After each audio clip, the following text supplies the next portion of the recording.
Ciao, I'm Massimo, and I have something really special for you today. This recipe has stayed secret for 95 years in my family. My grandmother was making it to me as a kid, and now I'm ready to share it with you. Today we make real Italian homemade gnocchi.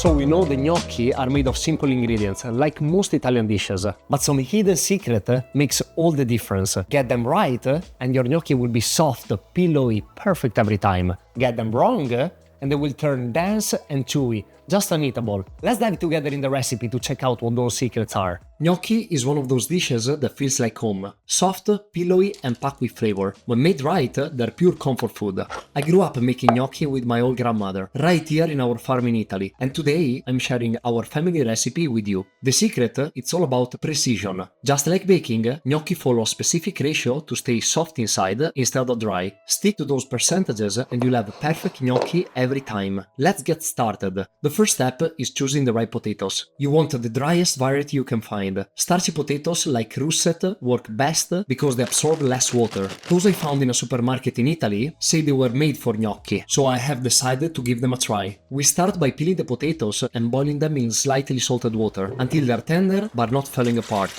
We start from cold water, so heating up gradually allows the starch in the potatoes to cook more evenly. A key detail here: weight the amount of the potatoes requested in the recipe just after they're cooked, ensuring the balance of ingredients stays perfect. Turn on the fire to high, close the pot and let it do its job. While the potatoes are cooking, we start preparing the rest of the ingredients. This is an important step because each ingredient plays a role in the final texture of the gnocchi. Let's start with the breadcrumbs. We want them finely ground, so they will mix well together in the dough without making it grainy. You can also use store-bought breadcrumbs, but I prefer to make my own by drying out some good quality bread and blending it into a fine powder. For this, you could use a hand grater as well, but to get a fine powder that kind of hide inside the gnocchi, I prefer using an electric mixer. So we break the bread into bigger chunks and toss it into the mixer. Close, activate and let it do its job. Next, the cheese. Here we are using Parmigiano Reggiano, finely grated. Freshly grating makes a big difference. It melts better into the dough and gives a richer taste. Take your time with this step. A fine grate helps it blend evenly. Around 30 minutes before blending, I place my Parmigiano into the freezer.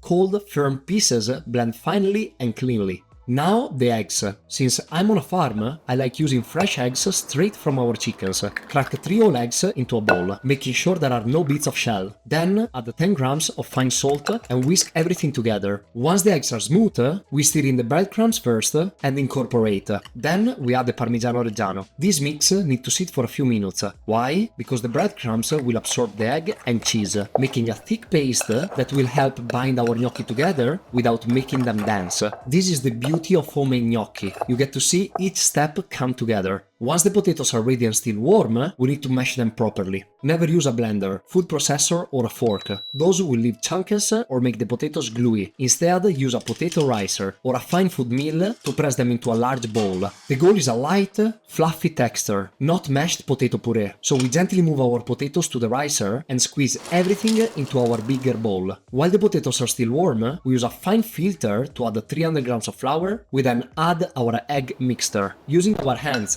or a wooden spoon since it's still warm, we gently combine everything until we have a smooth, uniform dough. Alright, what is the key here? The key is not to knead the dough like bread. Kneading the dough too much will activate the gluten in the flour and will make your gnocchi chewy instead of light and soft. So you need to stop mixing as soon as everything is just well incorporated. Look at this. Another tip: never add extra flour inside the dough. The range is between 20 to 30% flour max, depending on the potatoes you get. Today we're doing 20. It might feel sticky at first, but adding too much flour will make the gnocchi dry. Instead, we only use extra flour to dust the surfaces. We proceed by adding flour to the top of the dough and our prep table, where we gently move our dough to. Once it's there, we dust the top again and gently shape the dough into a large sausage. From there, we divide it into smaller sections, rolling each one into a thin rope, about the width of a finger. Once we have our long ropes, we cut them into small, even gnocchi-sized pieces. If you want the classic ridge shape, roll each piece over a gnocchi board or the back of a fork. It's optional, but in my opinion, this helps the sauce hold in better. We lightly dust them with flour to prevent sticking. speaking. But remember, not too much. Those gnocchi are delicate, and that's what makes them special. Those gnocchi are not like supermarket one, they absorb humidity incredibly fast, so they should be boiled right after making them, or either stored in the freezer for later use.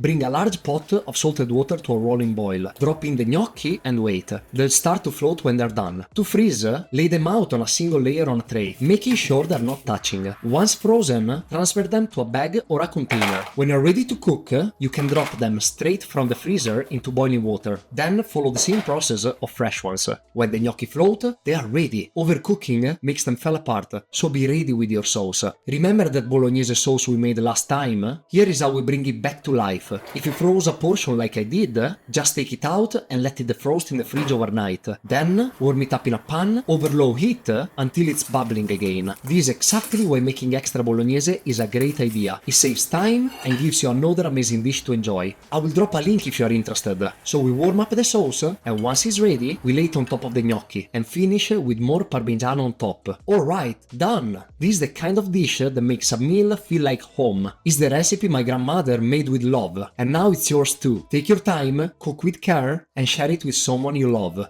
And that's it, homemade gnocchi, soft and delicious. I'm sure my grandmother will be proud. If you enjoyed this video, hit the subscribe button, and many more Italian recipes coming up, and you for sure don't want to miss them. Alla prossima!